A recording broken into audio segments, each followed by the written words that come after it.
if you could uh, mute your mic and turn off your camera, that would be great. Okay, so again, my name is Tracy Gruenfelder. I work for the Workforce Development Team at the Office of Forensic Mental Health Services, and I'm the point person for the Jail Technical Assistance Program. And today we are having a learning event called Not Guilty by Reason of Insanity Program overview. And so I'd like to introduce Dr. Elizabeth Zinda, who is our NGRI Specialist Administrator, who's going to give us an overview of not guilty by reasons of insanity, what that means, and everything you wanted to know but was afraid to ask. So, Elizabeth, thank you and welcome, and appreciate you taking the time to present today. Take it away. You bet. All right. Thank you so much for having me, everybody. Really great to be here. So yes, I am Elizabeth Zinda, NGRI Specialist Administrator with Behavioral Health Administration and within the Office of Forensic Mental Health Services. And my job is to work with the facilities that serve this population and ensure that all policies and statutes are followed, and particularly as relates to the processes for reviews for community access privileges and the court processes involved in those increase in privileges toward community reintegration. So I will go ahead and share and start my PowerPoint here. So I think I gotta just scoot this down and we'll get this started. There we go. Okay. So today we are going to talk about what is not guilty by reason of insanity. What is this program about? The Ross settlement, which is a settlement that really shaped a lot of our policies and procedures for this population. Treatment and assessment per public safety concerns for this population. And then the 4-step review and court process related to progress toward community reintegration.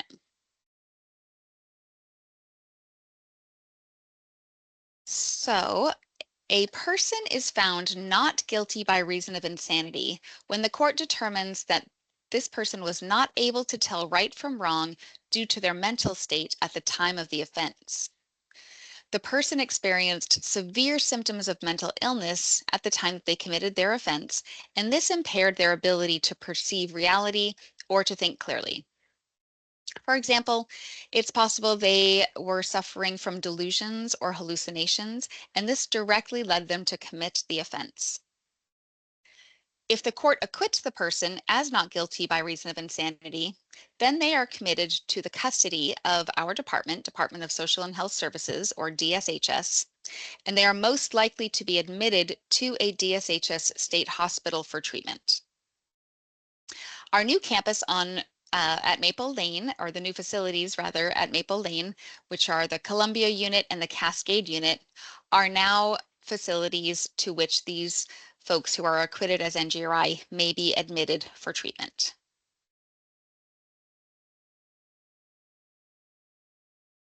So here is the order of events for NGRI cases.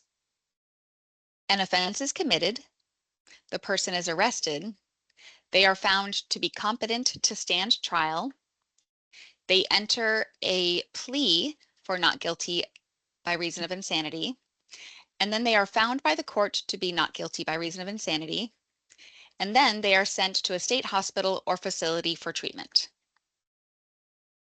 Most NGRI cases have a maximum commitment date of life. This means that the person could have DSHS oversight for the duration of their life. For lesser charges, the maximum commitment date may be 5 or 10 years. At this point, the person would be released on that date unless they are civilly committed, and for those cases, DSHS would assist in the discharge planning.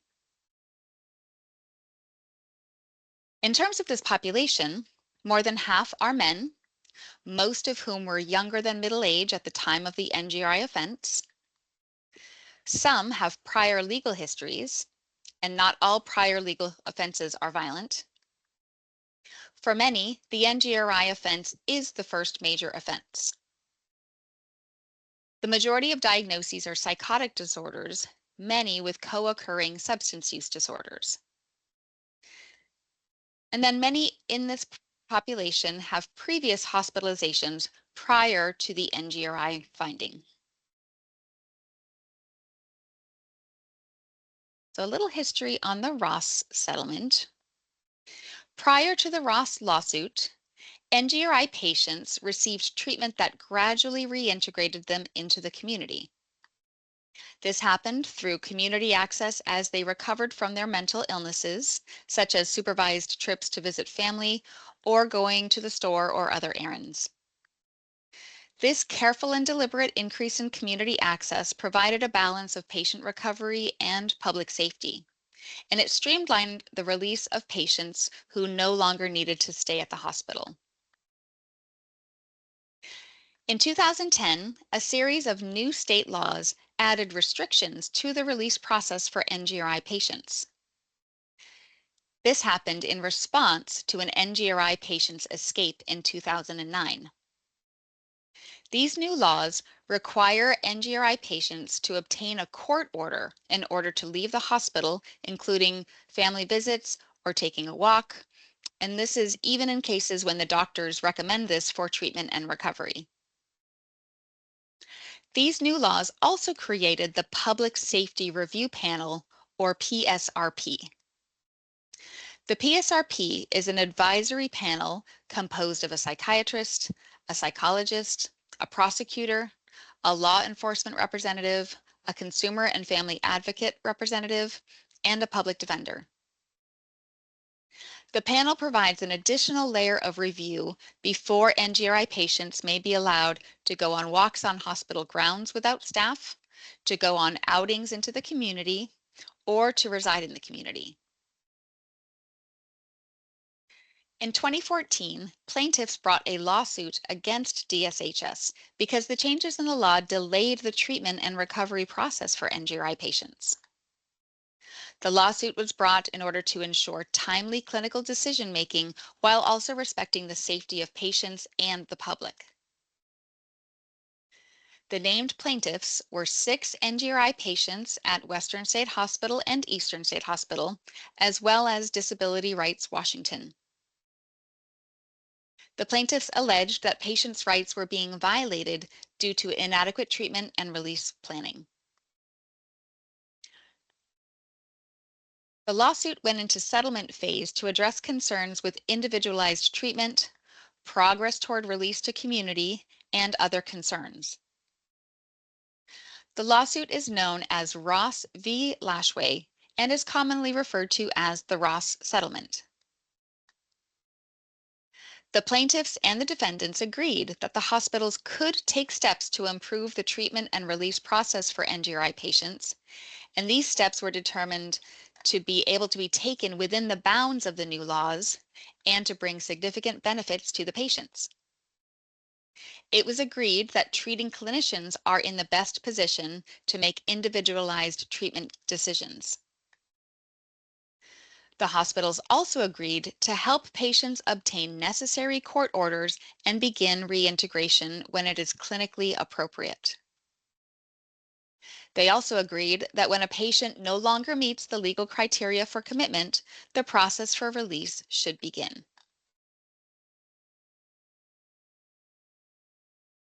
On August 7th, 2019, a U.S. federal court dismissed the Ross v. Lashway case after the Department of Social and Health Services was found to be in substantial compliance with the terms of the settlement. DSHS was found to have greatly improved policies, thereby allowing NGRI patients a better chance of success once they are approved to leave the state psychiatric hospital.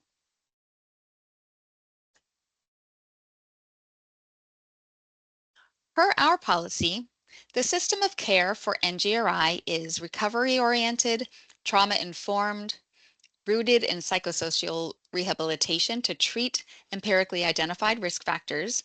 And here I want to share a little bit about risk assessments. Risk assessments called forensic risk assessments are conducted by licensed psychologists who work for the Office of Forensic Mental Health Services and are not part of the patient's treatment team. Forensic risk assessments, or FRAs, are comprehensive and include the patient's historic risk factors. FRAs are used to both guide treatment and provide key information for assessment for privileges. The patient's treatment team conducts another assessment called the Short-Term Assessment of Risk and Treatability, or START. START identifies critical risk items and also key strengths. START is used to guide treatment plans and prioritize treatment and is supplemental to the forensic risk assessment. The START captures dynamic risk factors, whereas the FRA provides information about static historical risk factors as well as dynamic risk factors. Risk factors that are barriers to the next step in the person's community transition process guide the individual's treatment plan. Assessment of privileges is based on current functioning and safety risk. The treatment use information from the START assessment, the forensic risk assessments, their own clinical judgment, documented progress in treatment, and team observations of current presentation related to risk to assess for eligibility for privileges.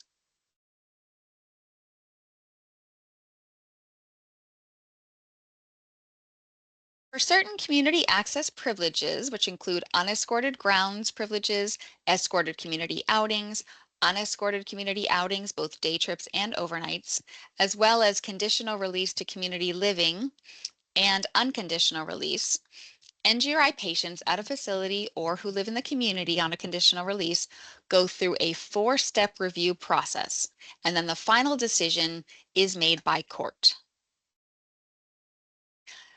The first review is by the treatment team, and the treatment teams include different disciplines, and they assess for privileges or conditional release to the community using START, the forensic risk assessment, and other available information and clinical judgment. The next review is done by the facility's risk review board, and the risk review members include discipline supervisors, forensic center directors, NGRI specialists, forensic therapists, community director and therapists, and this board will hear the treatment team's presentation and it reviews the documentation submitted as well as the proposed conditions of release. The risk review board then votes to make a recommendation regarding the request. Sometimes the risk review board may recommend additions or edits to the proposed conditions of release. The next review comes from outside of our department, and this is the Public Safety Review Panel, or PSRP. And as mentioned, their members include a psychiatrist, a licensed clinical psychologist, representative of Department of Corrections, prosecutor or representative of a prosecutors association, representative of law enforcement or a law enforcement association, a consumer and family advocate representative, and a public defender or a representative of a defenders association. And these members are appointed by our governor. The Public Safety Review Panel advises our department secretary and the courts on all NGRI cases that are pending in court. After Risk Review Board, a packet of documentation is sent to the PSRP for their review. The defense and prosecuting attorney in the case are invited to provide their input to the Public Safety Review Panel. After PSRP's review, they write a letter to the Behavioral Health Administration that details their support, their partial support, non-support, or a request for further information. The DSHS Secretary's designee, who is the Assistant Secretary of Behavioral Health Administration, then reviews all documentation submitted and the PSRP's response in order to make a final recommendation to court on behalf of our department. Court is the final decision maker in this process. If a patient is supported, Court will issue a court order specifying the conditions of their release, unless the order is for an unconditional release, in which case there is no further conditions nor any further oversight. And the same review process just described is also the review process for an unconditional release.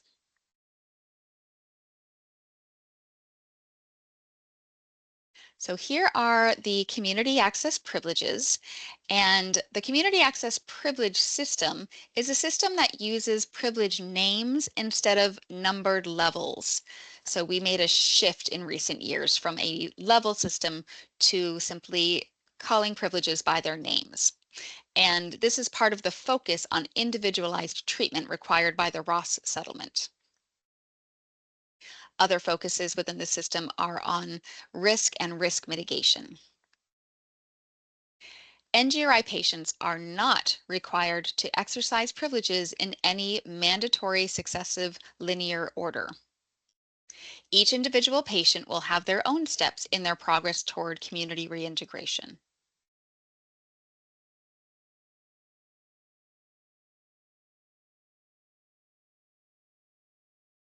So here are the privileges requiring conditional release. Staff escorted community outings are typically treatment or recovery focused, such as sober supports in the community, and include activities that are recreational and help with community reintegration, such as shopping, going to restaurants, getting familiar with public transportation, outdoors activities, and various community errands. Unescorted grounds privileges are used for exercise or relaxation time on designated areas on the grounds without immediate staff support. NGRI patients are required to sign in and out for their unescorted grounds privileges. Activities for unescorted outings in the community are similar to those that are escorted by staff, but the person is independent in the community for these outings. They may be attending school, going to work, visiting family, etc. Every court order for conditional release includes conditions that the person must follow in order to access the privileges granted. These include following laws and facility rules and participating in treatment. The treatment team supports the person in following the conditions. Violating conditions of release poses grounds for revocation of the conditional release when the violations pose a safety risk. Most conditional release court orders include a condition that grants the facility discretion to hold the person back from exercising privileges if they ever present as unsafe to go into the community or onto the grounds. For conditional release to community living, a transition team is assigned to oversee the conditional release. The transition team includes a DSHS staff who is also assigned as care coordinator, a community corrections officer, and a behavioral health agency representative. Court may omit the requirement of a community corrections officer or behavioral health agency representative. DOC is not involved in NGRI cases while the person is still inpatient.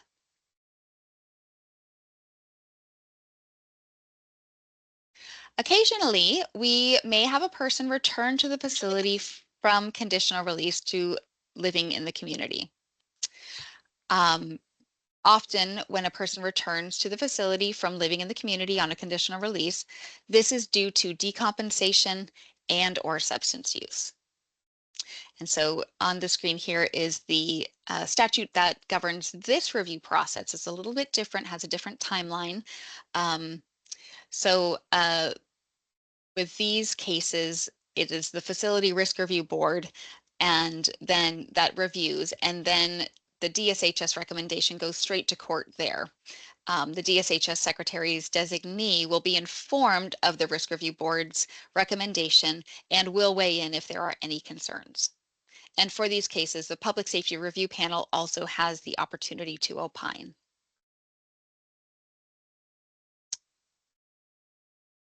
So that is the end of the presentation for today. Thank you so much.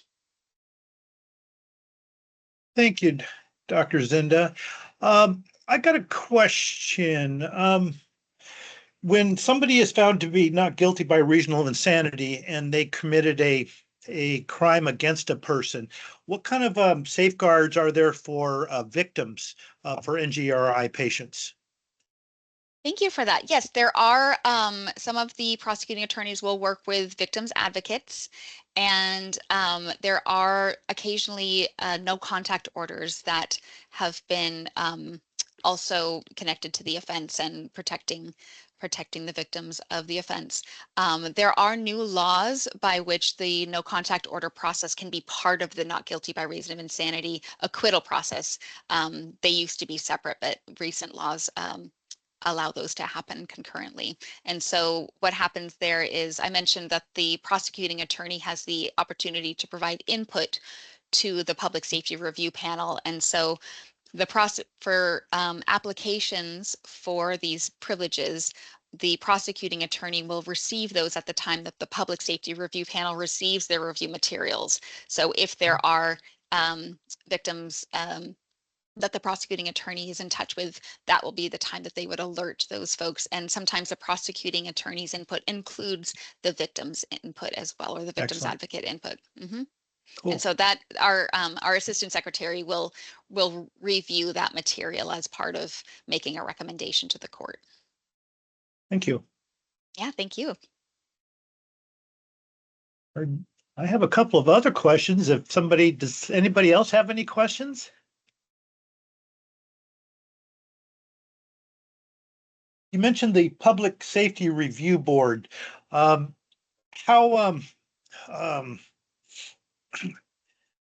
you said that the members are appointed by the governor. How long is this panel supposed to? I mean, how long do they are they in this committee? Is it a 3-year process, 4-year? Oh gosh, you know what? I would have to look that up. We do have a DSHS page on that. Let me see if I can pull that up real quick because I don't want to misspeak on that. I do believe it is they do serve for a certain period of time and then they may, they may be renewed. There are folks who have been serving for some time. And then there are new folks coming on. So let me see if I can just find that answer for you. And I see another hand coming up while I look for that answer. That's all right. Why don't you can go ahead and get that for me later if you want. If we want to Hey, go ahead and take happy to. Carrie's Sure. question. Carrie, what do you got? Hi there. Thank you for taking my question.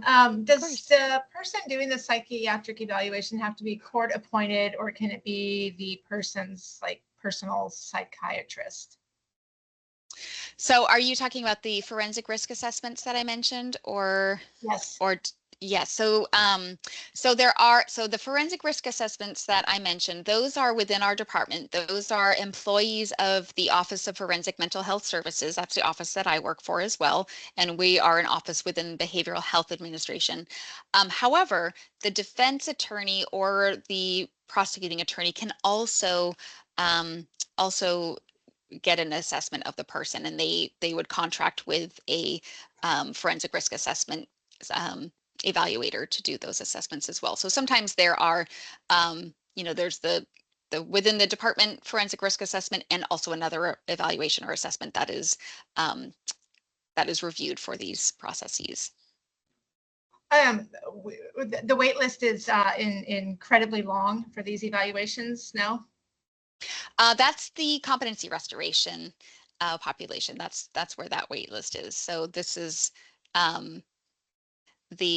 with forensic risk assessments, most of the NGRI population inpatient are on an annual update system.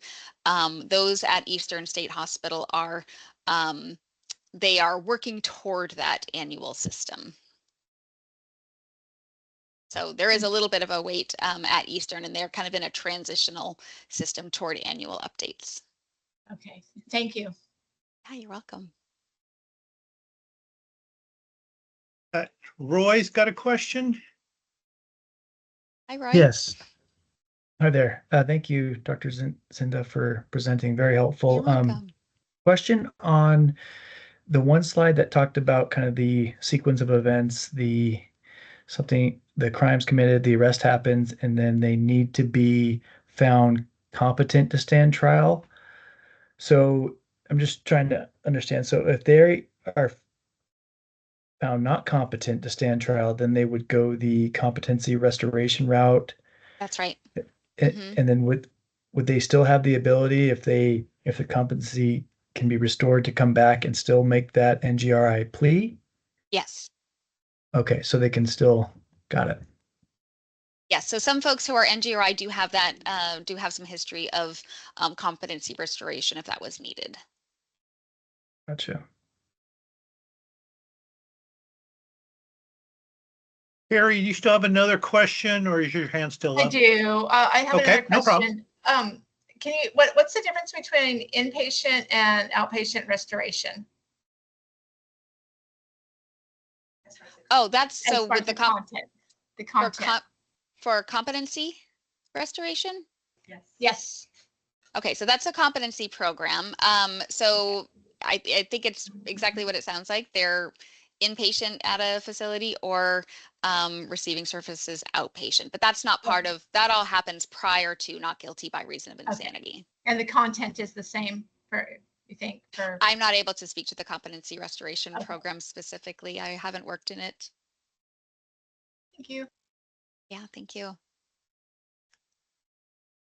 Elizabeth, can you give us an overview of how many places are actually serving the population for NGRIs? I know that we have the 2 new facilities at Maple Lane, but can you tell us where treatment for this population is actually taking place throughout the state? Sure, yes. So there's the 2 psychiatric hospitals, Eastern State Hospital over in Medical Lake near Spokane and Western State Hospital in Lakewood. And then there are the 2 units on the Maple Lane campus. So they are considered one facility, but with 2 units on the Maple Lane campus. And then once the folks are released to community on conditional release to community living, then they would be receiving community-based treatment. And Tracy, I did find the information you were looking for. So the PSRP members are appointed for a 3-year renewable term and serve independently of our department. Excellent, So thank you. Yeah, thank you. Okay, any other questions for Dr. Zinda? Do you know the locations for outpatient restitution? Outpatient restitution. I'm You not mean quite following. restoration? Restoration, Carrie? restoration. Yeah, we're in Friday Harbor, so we're curious as to the locations. Yeah, for I don't work in the competency restoration program, Okay. so I'm not able to speak to that. I'm sorry. Okay. Tracy, maybe that's another presentation to line up. Thank you. Yeah, thank you. Okay, well, thank you, everybody. Oh, it looks like we have one more question. Oh, AC? Ashley. Hi, yes. I'm not sure if this falls under the competency realm or not, but can somebody proceed with pleading NGRI if they have been ordered restoration and the restoration was not successful?